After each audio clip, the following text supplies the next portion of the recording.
وأشهد أن محمدا عبده ورسوله أما بعد فأعوذ بالله من الشيطان الرجيم بسم الله الرحمن الرحيم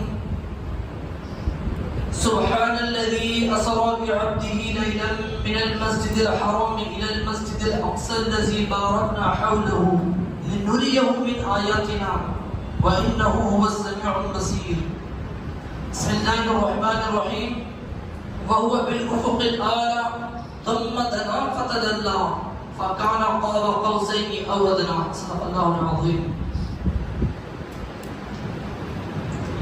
کروں کیا میں تعریف شمس الضحیٰ کی، کروں کیا میں تعریف شمس الضحیٰ کی، ہے تخصیص ان میں براء الورا کی، علی قلب کا شان صدر العلا کی، لسان خدا ہے لسان مصطفیٰ کی. حضرات، جو آج کی یہ متبرک رات ہے اور آپ سب یہاں جمع ہوئے ہیں اسی ضمن میں، یہ بہت ہی متبرک محفل ہے چونکہ ہر سال شب معراج آتی ہے اور اس چیز کا درد دیتی ہے کہ حضور اکرم صلی اللہ علیہ وسلم نے جس طرح معراج کو حاصل کیا امت مسلمہ کو اسی مقام پر دیکھنا چاہتے ہیں. یعنی آپ کی حدیث مبارک ہے الصلاۃ معراج المؤمنین، یعنی نماز مومنوں کی معراج ہے. اس عنوان پر میں آگے گفتگو کروں گا.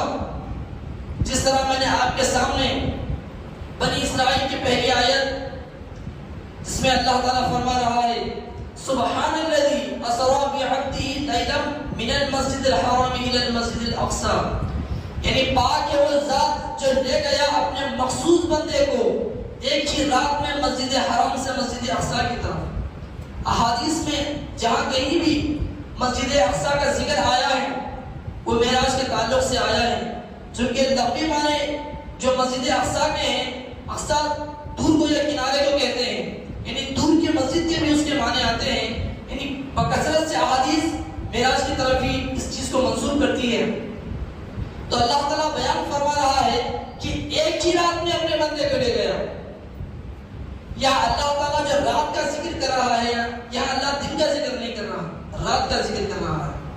اس کی وجہ ہے اس کے اندر یہ بات پوشیدہ ہے کہ جس طرح حضرت عیسیٰ علیہ السلام کے بعد دنیا میں اللہ تعالیٰ نے تقریباً 600 سال تک کسی نبی کو یا رسول کو مبعوث نہیں کیا.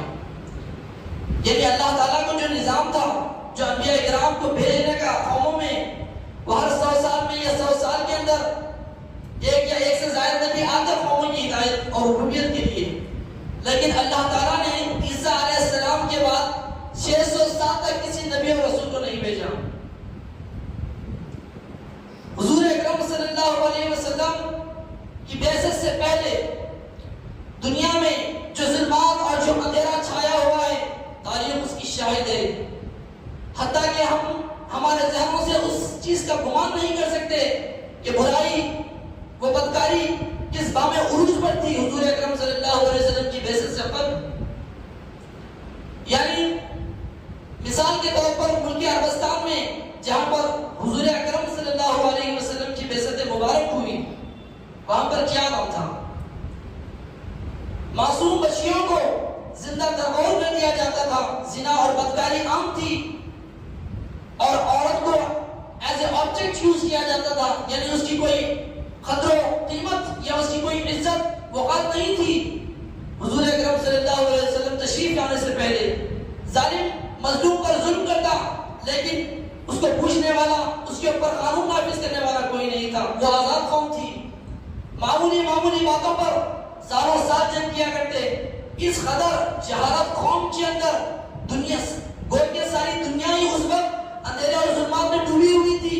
لیکن بالخصوص عربستان جہاں پر برائی بام عروج پر تھی، جب حضور اکرم صلی اللہ علیہ وسلم کو اللہ تعالیٰ نے مبعوث کیا عرب میں، اللہ تعالیٰ فرماتا ہے وَالَّذِي بَعَثَ فِي الْأُمِّيِّينَ رَسُولًا مِّنْهُمْ يَتْلُو عَلَيْهِمْ آيَاتِهِ وَيُزَكِّيهِمْ وَيُعَلِّمُهُمُ الْكِتَابَ وَالْحِكْمَةَ وَإِن كَانُوا مِن قَبْلُ لَفِي ضَلَالٍ مُّبِينٍ. یعنی وہی ہے جس نے مبعوث کیا امیین میں ایک رسول کو انہی میں سے، اور وہ ان کو پاک کرتا ہے کی آیتیں تلاوت کرتا ہے اور ان کو کتاب و حکمت کا علم سکھاتا ہے. وَإِن كَانُوا مِن قَبْلِ لَفِي ضَلَالٍ مُبِينٍ، بے شک وہ اس سے پہلے کھلی گمراہی میں تھے. تو ایسے دور میں جب اللہ تعالیٰ نے حضور اکرم صلی اللہ علیہ وسلم کو مبعوث کیا، جب آپ اپنی جوانی کو پہنچے، جب تجارت کے سلسلے میں کسی ملک یا بیرون ملک جاتے تو وہاں بھی قوم کو، لوگوں کو برائی اور بدکاری میں غلطہ دیکھ کر آپ کافی غم محسوس کرتے اور اکثر غار حرا میں جا کر آپ یہ فکر میں بیٹھے رہتے کہ اے اللہ، ایسی برائی ایسی بدکاری میں انسان ملوث ہے، میں ان کو اس بدکاری سے کیسے نکالوں؟ تو اللہ تعالیٰ نے حضور اکرم صلی اللہ علیہ وسلم کی اس فکر کو، اس غم کو اللہ تعالیٰ نے دیکھ کر حضور اکرم صلی اللہ علیہ وسلم کو اعلان نبوت کا حکم دیا. چونکہ ایک بات ہے کہ اگر حضور اکرم صلی اللہ علیہ وسلم بغیر نبوت کے گو کہ آپ بچپنی سے تمام برائیوں سے مبرہ تھے، تمام برائیوں سے پاک تھے، بچپنی سے اللہ تعالیٰ نے آپ کو بت پرستی، زناکاری اور شراب نوشی وغیرہ سے پاک رکھا تھا، اس کے باوجود بھی حضور اکرم صلی اللہ علیہ وسلم 40 سال کی عمر کو پہنچنے تک، یعنی نبوت کا جو روحانی جو عمر ہے وہ 40 سال ہے، وہ عمر کو پہنچنے تک حضور اکرم صلی اللہ علیہ وسلم نے اپنے جو تعلیمات ہیں لوگوں کے سامنے پیش نہیں کیا. اسی وجہ ہے چونکہ لوگوں کو وہی بات وہی شخص بتا سکتا ہے جس کا اس سے کوئی رشتہ ہو یا اس پر کسی کا احسان ہو. جس طرح کے اب استاد ہے، ایک طالب اپنے طالب علم کو یا اپنی شاگرد کو وہ ڈرا رہا ہے یا سمجھا رہا ہے تو استاد کا احسان ہے طالب علم پر. اگر ماں باپ اپنے بیٹے کو کسی چیز سے روک رہے ہیں اور اس چیز سے چھوڑنے کے لیے اس کو کچھ تنبیہ کر رہے ہیں یا مار رہے ہیں، وہ مار سکتے ہیں کیونکہ ان کا احسان ہے ان پر.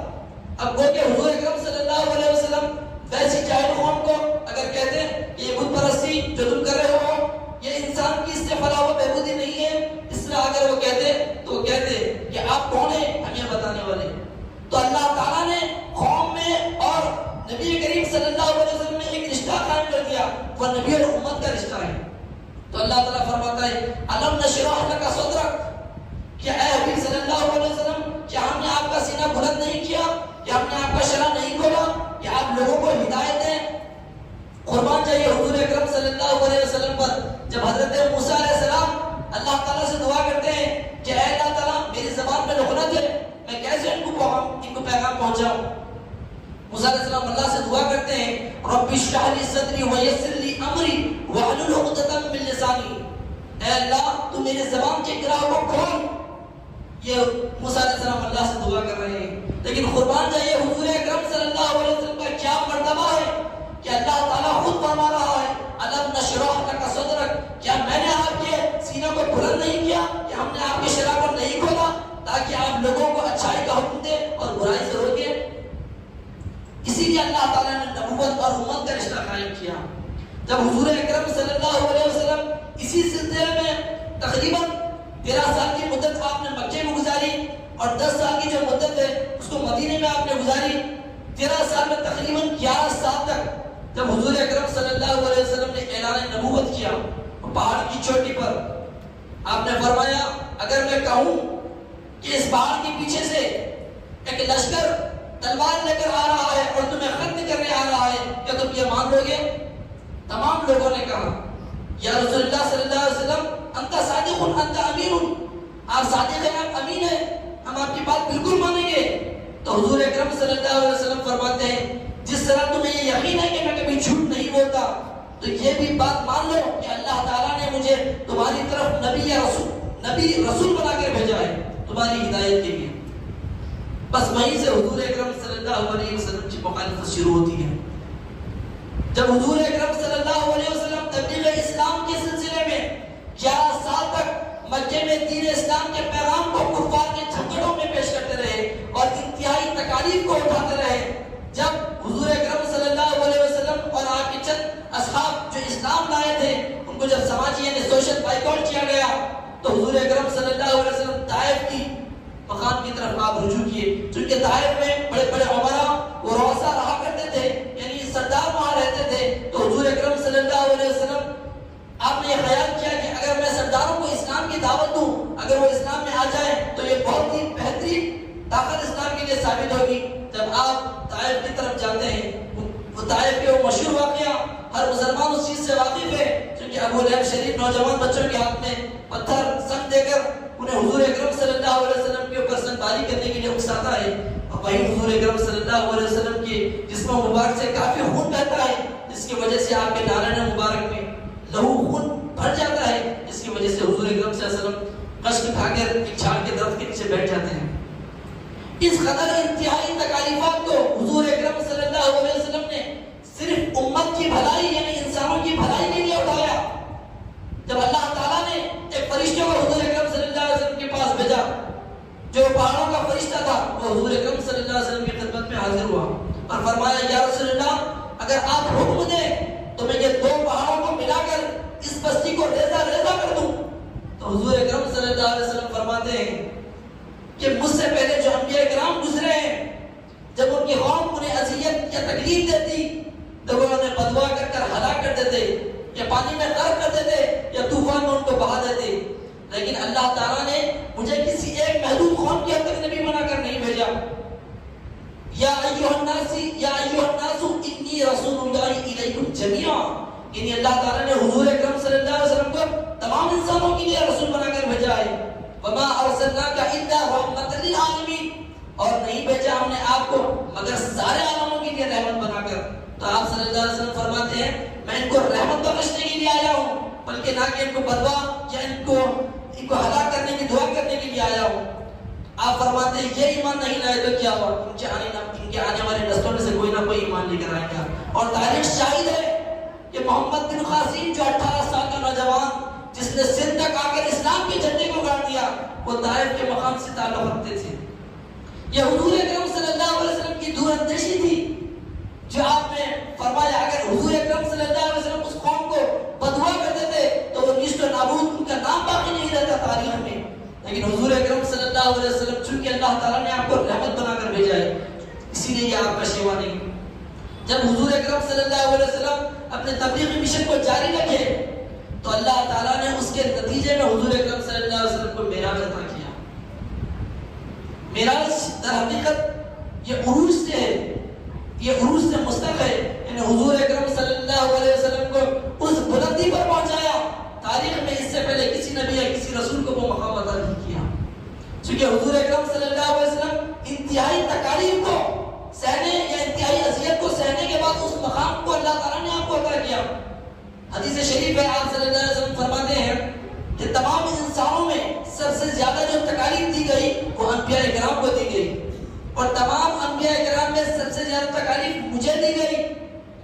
حضور اکرم صلی اللہ علیہ وسلم اتنے انتہائی تکالیف اٹھانے کے بعد اللہ تعالیٰ نے آپ کو نتیجے پر وہ پھل کی صورت میں معراج کو عطا کیا۔ اس کا ذکر سورہ بنی اسرائیل میں فرماتا ہے سبحان الذی اسری بعبدہ لیلا من المسجد الحرام، پاک ہے وہ ذات جو لے گیا اپنے بندے کو ایک ہی رات میں۔ اگر ہم یہ انسانی دماغ آپ صلی اللہ علیہ وسلم کی جو عروج ہے اس کا جائزہ یا اس کا گمان نہیں کر سکتا، انسانوں کے گمانوں سے، انسانوں کے وہموں سے بہت اعلیٰ و بالا ہے حضور اکرم صلی اللہ علیہ وسلم کی معراج۔ آپ ہے بانی اسلام مبلغ اعلیٰ، اس لیے آپ کی معراج ہے گمان سے بالا۔ حضور اکرم صلی اللہ علیہ وسلم کی جو معراج ہے وہ انسانوں کی عقل میں آنے والی بات نہیں ہے، چونکہ آپ کا مقام اللہ تعالیٰ فرماتا ہے لیس کمثلہ شیء، یعنی اس کے مثل کی مثل کوئی نہیں ہے، یعنی اللہ تعالیٰ فرما رہا ہے میری مثل نہیں، اللہ کے مثل کی مثل کوئی نہیں ہے، یعنی اللہ کے مثل کون ہے؟ حضور اکرم صلی اللہ علیہ وسلم کا وجود ہے، کیونکہ قرآن کریم میں جہاں کہیں بھی اللہ تعالیٰ کے تعلق سے کوئی بات آتی ہے تو حضور اکرم صلی اللہ علیہ وسلم اس کا عملی مجسمہ ہوتے ہیں۔ اللہ فرماتا ہے تخلق باخلاق اللہ، کہ اللہ کے اخلاق اختیار کرو، تو اللہ کے اخلاق آپ کیسے اختیار کریں گے جبکہ اللہ تعالیٰ کو کسی نے عملی میدان میں وہ عمل کرتے دیکھا ہے؟ تو ثابت ہوا کہ حضور اکرم صلی اللہ علیہ وسلم کے جو اخلاق ہے وہ یا وہ اللہ کے اخلاق ہیں۔ اس طریقے سے جب حضور اکرم صلی اللہ علیہ وسلم کو جو معراج عطا ہوئی وہ حضرت عائشہ صدیقہ رضی اللہ تعالیٰ عنہ کے گھر پر آپ تھے، آپ صلی اللہ علیہ وسلم کو رات میں معراج عطا ہوئی، جبریل امین براق کو لے کر آئے، اور براق کا فلسفہ میں آپ کے سامنے رکھتا چلوں، چونکہ عموماً یہ غلط فہمی کا شکار ہے یا کم مائلی کہیے آپ اس کو کہ براق یہ سمجھتے ہیں کہ یہ کوئی ایک جانور کی بریڈ ہے، یہ کوئی جانور کی نسل نہیں جس کی نسل چلتی آتی ہو یا جس کا کوئی جوڑا ہو. یہ براق حضور اکرم صلی اللہ علیہ وسلم کی جامع سواری کا نام ہے. اللہ تعالیٰ نے ہر نبی کی ایک ایک سواری ہے، ان تمام سواریوں کی جامع کا نام براق ہے. جس طرح حضور اکرم صلی اللہ علیہ وسلم تمام انبیاء اکرام کے جامع ہے، اسی طرح آپ کی سواری بھی جامع ہے. چونکہ آج ہم دیکھتے ہیں کہ ماحول کے اثرات کی وجہ سے یا برست ان کو کم آئے گی یا کم عقلی کی وجہ سے حضور اکرم صلی اللہ علیہ وسلم کو عام نبیوں میں سے ایک عام نبی سمجھتے یا زیادہ سے زیادہ اولو العزم نبیوں میں سے ایک اولو العزم نبی ہے. اس کی میں آپ کو مثال دیتا چلوں، چونکہ اللہ تعالیٰ فرماتا ہے وَفِي الْآفَاقِ أَنفُسِهُمْ أَفَلَا تُبْصِرُونَ کہ ہم نے تمہارے لیے آسمانوں اور زمینوں میں نشانیاں رکھی ہیں، کیا تم اس پر غور نہیں کرتے؟ تو اللہ، میں آپ کو یہ مثال دے رہا تھا کہ جس طرح انسان ہے، تمام مخلوقات عالم میں اللہ تعالیٰ نے جان رکھی ہے، انسان میں بھی جان ہے. انسان کی جو منصب ہے وہ تمام مخلوقات عالم کا نہیں. اللہ تعالیٰ نے انسان کو لَقَدْ خَلَقْنَا الْإِنسَانَ فِي أَحْسَنِ تَقْوِيمٍ، تحقیق ہم نے انسان کو انتہائی بلند مقام پر پیدا کیا ہے. یہاں پر جو اللہ تعالیٰ جو لفظ جو ورڈ لے کر آ رہا ہے اس پر غور کرنے کی بات ہے، کیونکہ عربی جو ایسی زبان ہے جو اللہ تعالیٰ فرمایا ہے اِنَّا أَنزَلْنَاهُ قُرْآنًا عَرَبِيًّا لَعَلَّكُمْ تَعْقِلُونَ، تحقیق ہم نے قرآن نازل کیا عربی میں تاکہ تم لوگ سمجھ سکو. اللہ تعالیٰ عربی میں نازل کرنے کی خاص وجہ یہ ہے کہ عربی ایک ام الالسنہ ہے، یعنی تمام زبانوں کی ماں ہے، اس کے اندر کوئی رد و بدل کر ہی نہیں سکتا. اللہ تعالیٰ نے جو اس کا صرف و نحو کا قانون رکھا ہے وہ ایسا مضبوط ہے کہ کوئی چاہ کر بھی اگر قرآن کریم کی آیت کا غلط ترجمہ کرے تو قرآن کریم کے کئی آیات اس کے مخالف میں ٹھہر جاتے ہیں، کھڑے ہو جاتے ہیں. اللہ تعالیٰ نے وہ چیز قرآن کریم کے گرامر میں، عربی کے گرامر میں رکھی ہے. تو یہ اللہ تعالیٰ احسن کا جو لفظ استعمال کر رہا ہے وہ عربی میں افضل التفضیل کا صیغہ ہے. افضل التفضیل یعنی سب سے بڑھ کر. جس طرح کبیر کے معنی ہوتے ہیں بڑے، اللہ اکبر یعنی سب سے بڑا، اکبر سب سے بڑا. اسی طرح اللہ تعالیٰ فرما رہا ہے لَقَدْ خَلَقْنَا الْإِنسَانَ فِي أَحْسَنِ تَقْوِيمٍ، یعنی انسان کو اپنے انتہائی بلند مقام پر پیدا کیا ہے. اس کے بعد کوئی ایسی مخلوق نہیں ہے جس کو اللہ تعالیٰ نے اور بلند مقام پر پیدا کیا ہو. تو ثابت ہوا انسان تمام کائنات کا جامع جمی کمالات رکھنے والا ہے. تمام مخلوقات عالم کے جو ایسنس ہے، جو ان کے اثرات ہیں، وہ انسان اپنے اندر رکھتا ہے. اس کی وجہ کیا ہے؟ میں آپ کو مثال دیتا چلوں. جس طرح گھوڑا ہے، گھوڑے کے اندر کیا خاصیت ہوتی ہے؟ وہ میدان میں بغیر ڈرے لیڈر بنے سے اپنے مالک کی حکومت اپنی جان کی پرواہ نہیں کرتا. جس طرح کتا ہے، کتے کا کام دربانی کر رہے ہیں. یہ چیزیں انسان کے اندر بھی نظر آتی ہے. انسان کتے کی طرح دربانی بھی کرتا ہے، گھوڑے کی طرح بے خوف و خطر میدان میں گھس جاتا ہے. یہ چیزیں انسان کے اندر اسی لیے ہیں کیونکہ انسان تمام مخلوقات عالم کا مجسمہ ہے، اس کا جامع جمی کمالات ہے. اس کو علامہ اقبال فرماتے ہیں راز لامحدود کا یہ مختصر افسانہ ہے. راز لامحدود کا یہ مختصر افسانہ ہے، لامکان کے ناپنے کا آدمی پیمانہ ہے. یعنی اتنی بڑی جو کائنات ہے اس کو ناپنے کا پیمانہ انسان کا وجود ہے. کوئی اللہ تعالیٰ نے تمام کائنات کو انسان کے وجود کے اندر ضم کر دیا ہے. اسی لیے انسان کو سردار المخلوق یا اشرف المخلوق کہا جاتا ہے. اسی طرح حضور اکرم صلی اللہ علیہ وسلم کا جو مقام ہے، گو کہ آپ تمام نبیوں میں ایک نبی ہے، لیکن آپ تمام نبیوں کی طرح ایک عام نبی نہیں ہے. آپ کا منصب خاتم النبیین ہے. خاتم النبیین اس کو کہتے ہیں جو نبوت کو مہر دے، جو نبوت کے اوپر سیل لگا دے، نبوت کو ختم کر دے، اس کو خاتم النبیین کہتے ہیں. یہ حضور اکرم صلی اللہ علیہ وسلم کا مقام ہے. چونکہ آپ نبوت کو اسی لیے ختم کرے چونکہ یہ نبوت کا سلسلہ آپ ہی کے نور سے اللہ تعالیٰ نے جاری کیا تھا. حدیث قدسی ہے، آپ صلی اللہ علیہ وسلم فرماتے ہیں اولا ما خلق اللہ للنوری، اللہ نے سب سے پہلے میرے نور کو پیدا کیا. انا من نور اللہ وکل شیء من نوری، میرے نور سے اللہ تعالیٰ نے سارے کائنات کو پیدا کیا. اور میں اس وقت سے نبی ہوں جبکہ آدم علیہ السلام کا وجود کیچڑ اور پانی کے ملائے طے کر رہا تھا. اللہ تعالیٰ نے حضور اکرم صلی اللہ علیہ وسلم کو اس وقت سے نبی بنا کر اللہ تعالیٰ نے دنیا میں پیدا کیا ہے، عالم ارواح میں. تو اسی وجہ سے حضور اکرم صلی اللہ علیہ وسلم کا جو منصب ہے وہ خاتم النبیین ہے. ہی کا وجود ہے کہ تمام انبیاء کرام کے جو نبوت کا سلسلہ ہے اس کو ختم کر دے، تو آپ جامع الانبیاء ہیں۔ اسی وجہ سے جو آپ کی سواری ہے وہ براق، وہ تمام انبیاء کرام کی سواریوں کی جامع ہے۔ اسی طرح جو آپ کی کتاب ہے قرآن مجید، وہ تمام دنیا کی آسمانی کتابوں کی جامع ہے۔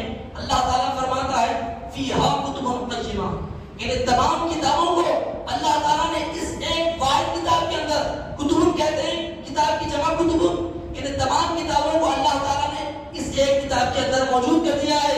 اس وجہ سے قرآن کریم تمام کتابوں کی سردار ہے، اور اسلام کی جو عبادت گاہ ہے وہ تمام عبادت گاہوں کا سردار ہے۔ یعنی اللہ تعالیٰ مسلمانوں کے لیے جو اصول رکھا ہے الارض کلھا لہ مسلح، یعنی تمام روئے زمین انسان کے لیے مسلح ہے۔ برخلاف اس کے اگر آپ دوسرے مذاہب پر غور کریں گے تو آپ کو معلوم ہوگا عیسائی کا ایک مخصوص چرچ ہوتا ہے، وہ اس چرچ سے ہٹ کر ان کی جو بھی عبادت ہے وہ نہیں کر سکتے۔ اسی طرح ہندوؤں میں، لنگایتوں میں اور برہمنوں میں ان کے یہاں ایک مخصوص عبادت گاہ ہوتی ہے، وہ وہیں عبادت کر سکتے ہیں، اس کے علاوہ وہ کوئی عبادت نہیں کر سکتے۔ لیکن اللہ تعالیٰ نے اسلام کا جو دائرہ ہے وہ مسلمانوں کے لیے لامحدود رکھا ہے، مسلمان دنیا میں کہیں بھی عبادت کر سکتا ہے۔ اسی لیے جس کی عبادت کا تمام عبادت گاہوں کے سردار ہے، اور مسلمان کا خود وجود تمام اقوام عالم کا سردار ہے۔ جس طرح احمد و مختار ہے نبیوں میں امام، بس اسی طرح آپ کی امت ہے امام الاقوام۔ قرآن مجید کی آیت ہے وَكَذَلِكَ جَعَلْنَاكُمْ أُمَّةً وَسَطًا لِتَكُونُوا شُهَدَاءَ عَلَى النَّاسِ وَيَكُونَ الرَّسُولُ عَلَيْكُمْ شَهِيدًا، کہ بے شک حضور اکرم صلی اللہ علیہ وسلم کو اللہ تعالیٰ نے تمام انبیاء کرام کے اوپر گواہ امام بنا کر کھڑا کیا ہے، اور امت مسلمہ کو تمام اقوام عالم کا امام بنا کر کھڑا کیا گیا ہے۔ تو اس چیز سے ثابت ہوتا ہے کہ نبوت تو ختم ہو چکی ہے، لیکن کار نبوت فرصتاً مسلمانوں کو حضور اکرم صلی اللہ علیہ وسلم نے عطا کیا ہے۔ وَلْتَكُن مِّنكُمْ أُمَّةٌ يَدْعُونَ إِلَى الْخَيْرِ وَيَأْمُرُونَ بِالْمَعْرُوفِ وَيَنْهَوْنَ عَنِ الْمُنكَرِ، تم میں ایک جماعت ایسی ہونی چاہیے جو لوگوں کو بھلائی کا حکم دے اور برائی سے روکے، وَأُولَٰئِكَ هُمُ الْمُفْلِحُونَ، اور یہی لوگ فلاح پانے والے ہیں۔ اس طریقے سے حضور اکرم صلی اللہ علیہ وسلم کی دین اسلام کی ہر جز اقوام عالم کے ہر جز کی سردار نظر آتی ہے۔ اسی لیے جو آپ کی سواری ہے براق، وہ تمام انبیاء کرام کی جامع ہے۔ جب آپ اپنا معراج کا سفر جب آپ کا جاری ہوتا ہے حضرت جبرائیل علیہ السلام کے ساتھ، وہ ساتوں آسمانوں سے جب آپ گزرتے ہیں، پہلے آسمان میں حضرت آدم علیہ السلام سے ملتے ہیں، پھر دوسرے آسمان میں حضرت ادریس علیہ السلام سے آپ کی ملاقات ہوتی ہے، پھر تیسرے آسمان میں حضرت یحییٰ علیہ السلام سے ملاقات ہوتی ہے، اور چوتھے آسمان میں حضرت عیسیٰ علیہ السلام سے ملاقات ہوتی ہے، اور پانچویں آسمان میں حضرت یونس علیہ السلام سے ملاقات ہوتی ہے، اور چھٹے آسمان میں حضرت موسیٰ کلیم اللہ سے ملاقات ہوتی ہے، اور ساتویں آسمان میں جو اولو العزم نبی ہیں 1,24,000 انبیاء اکرام میں جو آپ صلی اللہ علیہ وسلم سے پہلے مبعوث ہوئے، ابراہیم علیہ السلام ساتویں آسمان میں، ابراہیم علیہ السلام سے آپ کی ملاقات ہوتی ہے۔ اس کے بعد ساتوں آسمان ان تمام انبیاء کرام کے مقام ختم ہو گئے، اللہ تعالیٰ اس کے بعد حضور اکرم صلی اللہ علیہ وسلم کی عروج اوپر جا رہی ہے۔ جب جبرائیل امین جب آپ کو ساتھ لے جاتے ہیں سدرۃ المنتہا کے پاس پہنچتے ہیں، حضرت جبرائیل فرماتے ہیں یا رسول اللہ میری جو حد ہے وہ یہیں تک ہے، اس کے آگے اگر میں بڑھوں تو میں جل کر خاک ہو جاؤں گا۔ اس کے آگے میں حضور اکرم صلی اللہ علیہ وسلم پر رفرف عطا کیا جاتا ہے، رفرف ایک تختہ ہے، اس پر حضور اکرم صلی اللہ علیہ وسلم جب سوار ہوتے ہیں وہ بھی عرش معلیٰ تک آ کر اس کی بھی حد گویا ختم ہو جاتی ہے، اس سے بھی آگے حضور اکرم صلی اللہ علیہ وسلم کا سفر جاری ہوتا ہے۔ اس کو اللہ تعالیٰ فرماتا ہے وَهُوَ بِالْأُفُقِ الْأَعْلَى، وہ پہنچا اونچائی مقام کے کنارے پر، ثُمَّ دَنَا فَتَدَلَّى، اور قریب ہوا، فَكَانَ قَابَ قَوْسَيْنِ أَوْ أَدْنَىٰ، گویا کہ جس طرح دو کمان آپس میں ملتے ہیں اس طرح وہ قریب ہو گیا۔ چونکہ عربی زبان جس طرح عربوں میں ایک مقولہ مشہور تھا کہ لوگ اگر آپس میں اتحاد کی صورت پیش کرنی ہو تو قوسین کہتے ہیں دو کمانوں کا ایک جگہ مل جانا، دو کمانوں کا ایک جگہ ملا کر آپس میں اتحاد کی چیز کو وہ لوگ ظاہر کرتے لوگوں کے سامنے کہ ہم آپس میں متحد ہو گئے ہیں۔ تو اللہ فرما رہا ہے فَكَانَ قَابَ قَوْسَيْنِ، جس طرح دو کمان آپس میں ملتے ہیں اس طرح حضور اکرم صلی اللہ علیہ وسلم اللہ تعالیٰ کے قریب ہو گئے۔ فَكَانَ قَابَ قَوْسَيْنِ أَوْ أَدْنَىٰ، اور اس سے بھی زیادہ قریب۔ اس چیز کو انسان کی عقل تجاوز نہیں کر سکتی۔ آپ ہے بانی اسلام مبلغ اعلیٰ، آپ ہے بانی اسلام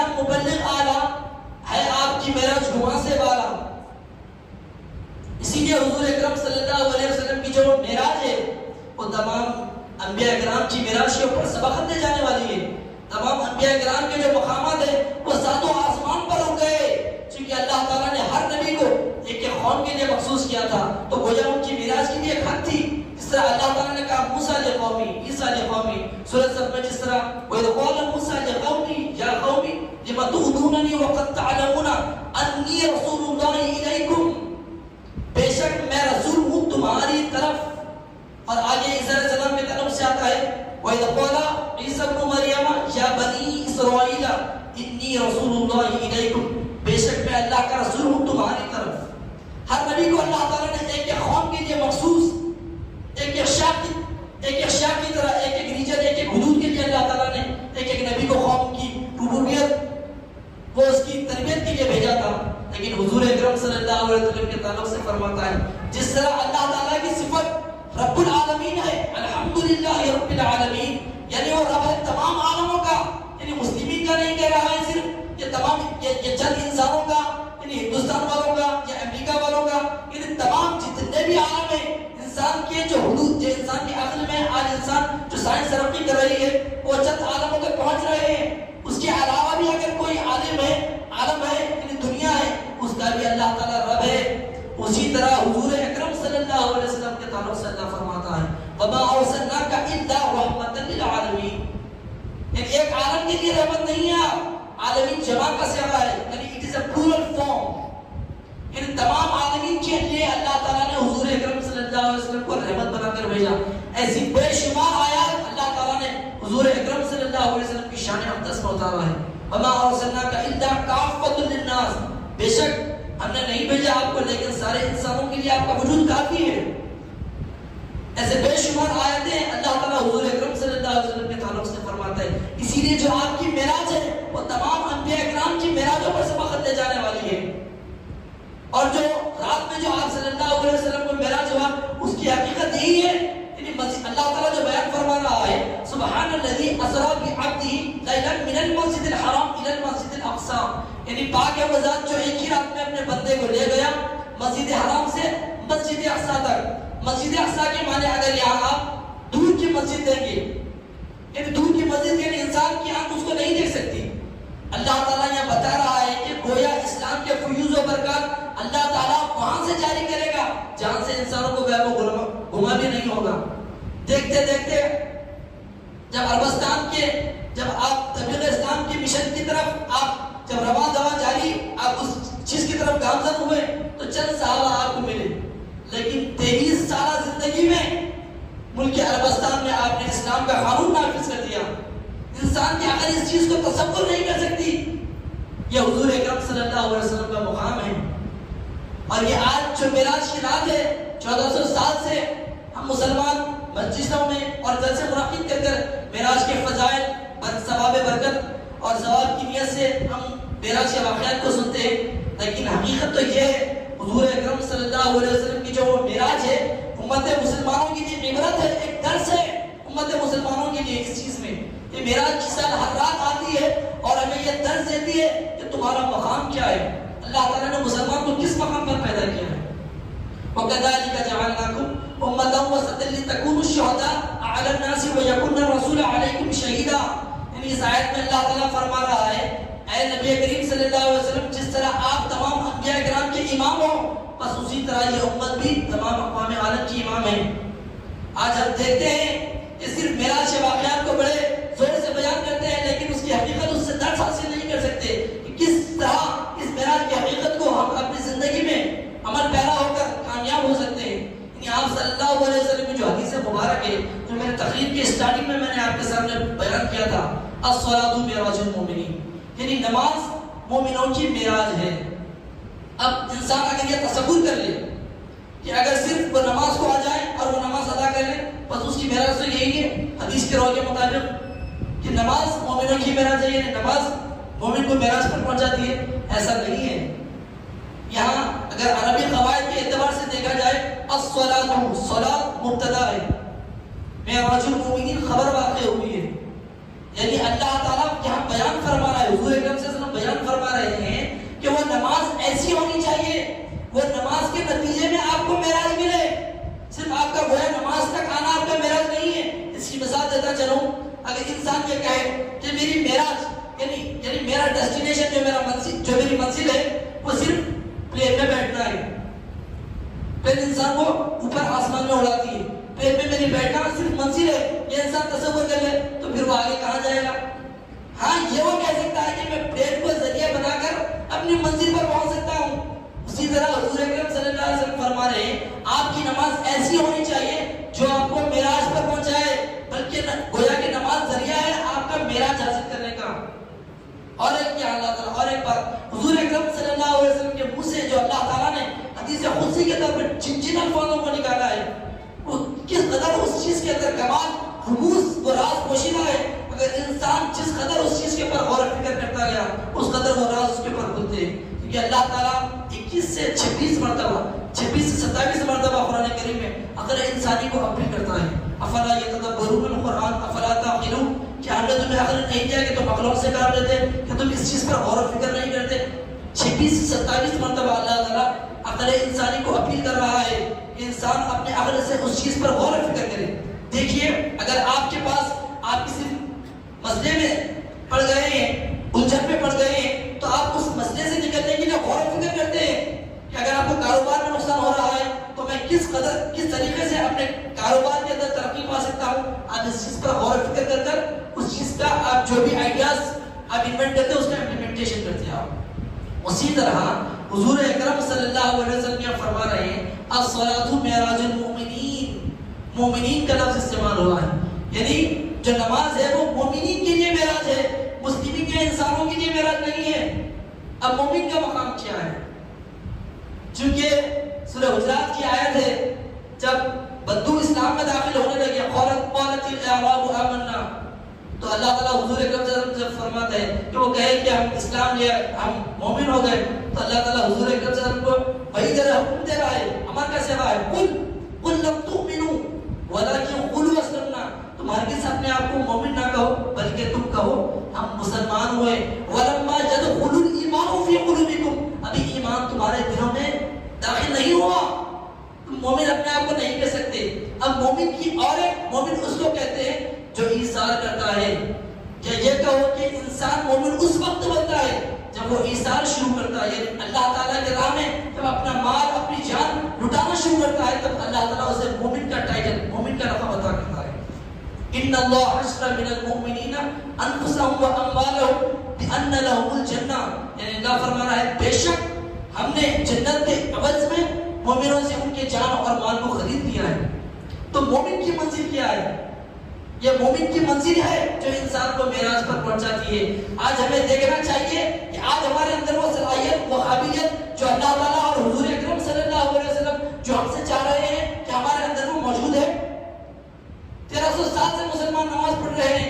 نماز کے تعلق سے اور ایک جو سورہ ماؤن کی آیت ہے بڑی خطرناک آیت ہے، فوائد للمصلین، ویل کا گڑا ہے نمازیوں کے لیے.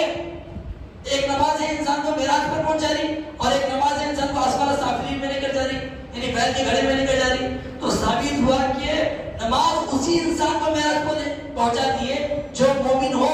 اب مومن کے معیار کو اللہ تعالیٰ سورہ بقرہ میں بیان فرماتا ہے ذالک الکتاب لا ریب فیہ، یہ وہ کتاب ہے جس میں کوئی شک نہیں. ہدی للمتقین، کیا ہے اتنی عجیب بات ہے کہ انسان کی عقل اس چیز کو تسلیم نہیں کرتی. ہدی للمتقین، ہدایت ہے متقیوں کے لیے. متقی کس کو کہتے ہیں؟ متقی یعنی اپنے آپ کو اللہ سے ڈرنا. اس کا اصل مادے کے اعتبار سے یعنی اس کے جو لٹرل جو اس کے میننگ ہوتے ہیں وہ یہ ہوتے ہیں کہ کسی بھی نقصان دہ چیز سے اپنے آپ کو بچا لینا، اس کو تقویٰ کہا جاتا ہے. یعنی متقی جو اس پر عمل پیدا ہوتا ہے. یعنی اللہ تعالیٰ بیان فرما رہا ہے متقیوں کے لیے ہدایت ہے، یعنی انسانوں کے لیے ہدایت نہیں ہے. ہدایت آپ کو اللہ تعالیٰ کب عطا کرتا ہے؟ جب آپ تمام برائیوں سے اپنے آپ کو پاک و مبرہ کریں گے تو اللہ تعالیٰ آپ کو ہدایت عطا کرتا ہے. اور ہدایت کی میں آپ کو تشریح کر دوں. ہدایت اس چیز کو کہتے ہیں اللہ تعالیٰ کو جو اللہ تعالیٰ کی صفت ہے انسان کی کس طریقے سے ہدایت کرتا ہے. ہدایت کیا اگر آپ ڈیفینیشن یا اس کی تشریح کو سمجھنا چاہتے ہیں تو بہترین مثال انسان اپنی زندگی سے سمجھ سکتا ہے. جس طرح ماں باپ اپنے بچے کی ہدایت کرتے ہیں وہ کس طرح کرتے ہیں؟ صرف اپنے بچے کو اس کو ایک عمر تک 5-6 سال بڑا ہوا اسکول میں داخل کر دیا، جا ہم نے تجھے ہدایت دے دی، کیا یہ ہدایت ہوئی؟ نہیں. انسان کا جو مقصد ہے یعنی وہ انجینئر یا ڈاکٹر جو بھی بننا چاہتا ہے اس کو اس مقام تک پہنچا ہے جب تک ماں باپ رات دن اس بچے کی فکر میں لگے ہوئے رہتے، اس کے پیچھے رہتے.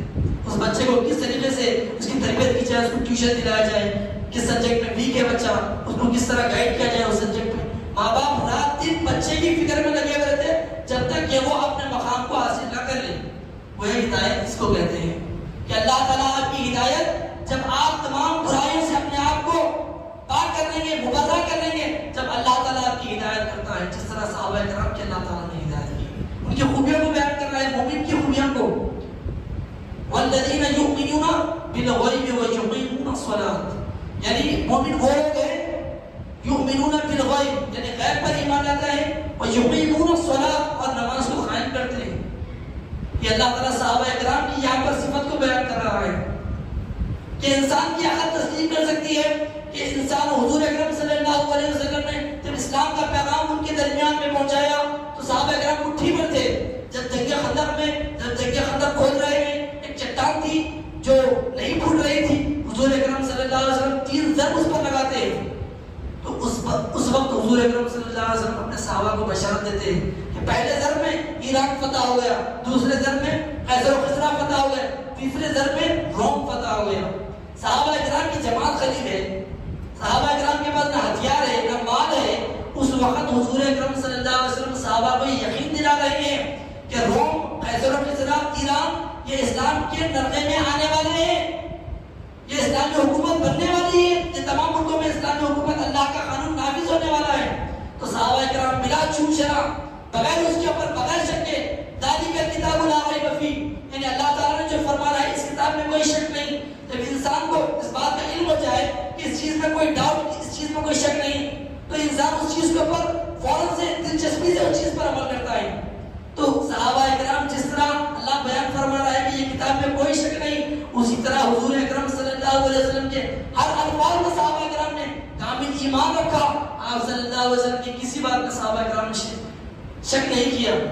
بتائیے وہ جنگ خندق کے موقع پر جب آپ صلی اللہ علیہ وسلم پیشن گوئی دے رہے ہیں، ایڈیشن دے رہے ہیں، تو صحابہ کرام والذین یؤمنون بالغیب، وہ غیب پر ایمان لاتے ہیں، یعنی ابھی آگے وہ ہوگا یا نہیں ہوگا اس چیز کا واللہ اعلم.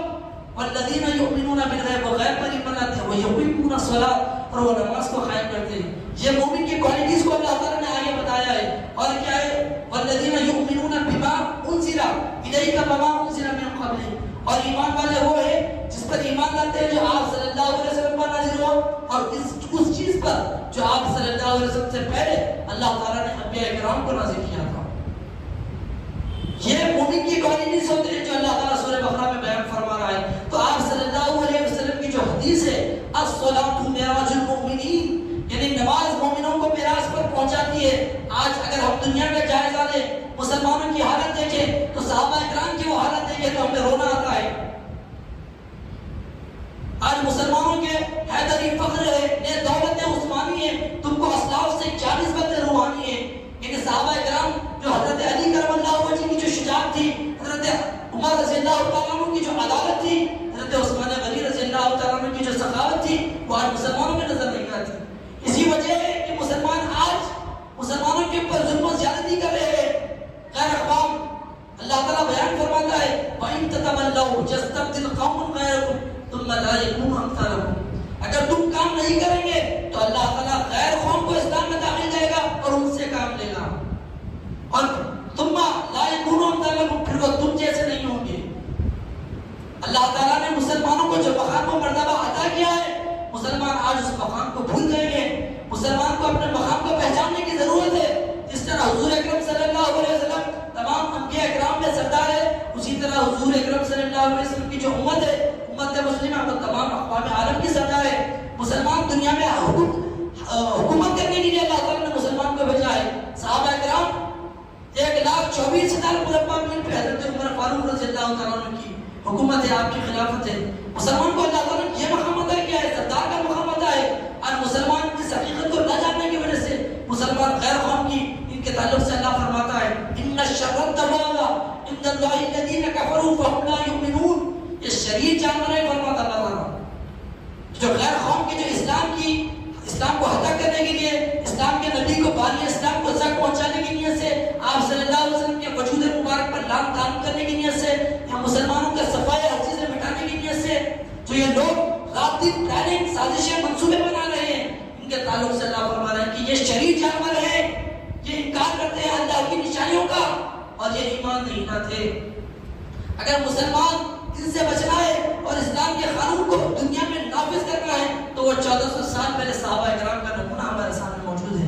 اس کا حضور اکرم صلی اللہ علیہ وسلم نے فرمایا الصحابی کالنجوم فبأي اقتدیتم اهتدیتم، میرے صحابہ تاروں کے مانند ہے، اگر تم ان میں سے کسی ایک کی بھی پیروی کر لو تو تم فلاح پا جاؤ گے۔ آج مسلمانوں میں جو فلسطین میں جو مسلمانوں کے اوپر ظلم ہو رہا ہے، ساری دنیا مسلم ممالک کتنے ہیں؟ 57 مسلم ممالک بیٹھ کر تماشا دیکھ رہے ہیں۔ آج کیوں یہ ہو رہا ہے؟ کیا ان کے پاس ہتھیار نہیں؟ کیا ان کے پاس دولت نہیں؟ کیا ان کے پاس طاقت نہیں؟ کیا ان کے پاس آرمی فورس نہیں؟ ان کے پاس کس چیز کی کمی ہے؟ تو معلوم ہوا ان کے پاس صحابہ کرام کے ایمان کی کمی ہے۔ صحابہ کرام کے اگر جب تاریخ پر نظر ڈالیں گے تو آپ کو معلوم ہوگا کہ حضرت عمر فاروق رضی اللہ تعالیٰ عنہ اور دیگر صحابہ کرام جب ایران کی بادشاہ کی جب دربار میں جاتے ہیں تو پھٹے پوشاک کپڑے ہیں، 17 پیبند ہیں، ٹوٹے نیزے ہیں، اس کی خالد پر مارتے ہوئے جاتے ہیں کہ اسے 3 چیلنج کرتے ہیں، یا تو اسلام قبول کر، یا تو ہمیں ٹیکس دے، یا ہم سے 2 ہاتھ لڑ لیں، یا 2 ہاتھ ہم سے مقابلہ کرنے کے لیے میدان میں آ جائیں۔ قربان جائیے صحابہ کرام کا ایمان، نہ ان کے پاس ہتھیار ہے، نہ ان کے پاس فوج ہے، نہ ان کے پاس مال و دولت ہے، اس کے باوجود بھی اللہ پر ایسا کامل ایمان ہے کہ اللہ تعالیٰ کے لیے اگر وہ اٹھے تو اللہ انہیں یقین ضرور کامیاب کرے گا، کیونکہ اللہ تعالیٰ کا وعدہ ہے وَلَا تَهِنُوا وَلَا تَحْزَنُوا، نہ تم غمگین ہو اور نہ گھبراؤ، إِن كُنتُم مُؤْمِنِينَ وَأَنْتُمُ الْأَعْلَوْنَ إِن كُنتُم مُؤْمِنِينَ، اگر تم مومن ہو تو اللہ تعالیٰ تمہیں غالب کرے گا۔ اللہ تعالیٰ یہ شرط رکھ رہا ہے کہ کنتم مومنین، اگر تم مومن ہو تو اللہ تعالیٰ تمہیں غالب کرے گا۔ تو اس الخطہ مختصر یہ کہ وقت کافی ہو رہا ہے، آپ لوگ کافی حضرات کافی دیر سے سماعت فرما رہے ہیں، بس میرے تقریر کا جو پورا بیان تھا القصہ مختصر یہی تھا کہ آج مسلمانوں کو صحابہ کرام کے نمونے کو اپنانے کی ضرورت ہے، تبھی جا کر ہم اللہ تعالیٰ کے قانون کو یہاں پر نافذ کر سکتے ہیں اور اپنی زندگیوں میں اللہ تعالیٰ کا خود حاصل کر سکتے ہیں اور حقیقی کامیابی حاصل کر سکتے ہیں۔ بس یہ ایک شعر کے ساتھ میں اپنی گفتگو کو تمام کرتا ہوں۔ اے خدا ان کی ہدایت کا تو سامان کر دے، اے خدا ان کی ہدایت کا تو سامان کر دے، تیرے وعدے صحیح ہوتے ہیں وقت آنے پر، خدا بندہ دلوں میں غیرت ایمان پیدا کر، مسلمانوں میں پھر مذہب کی اصلی شان پیدا کر، بھلایا قوم نے پھر اپنے سلف کے کارناموں کو، وہی فاروق اعظم سا جدید انسان پیدا کر۔ وآخر دعوانا الحمدللہ رب العالمین۔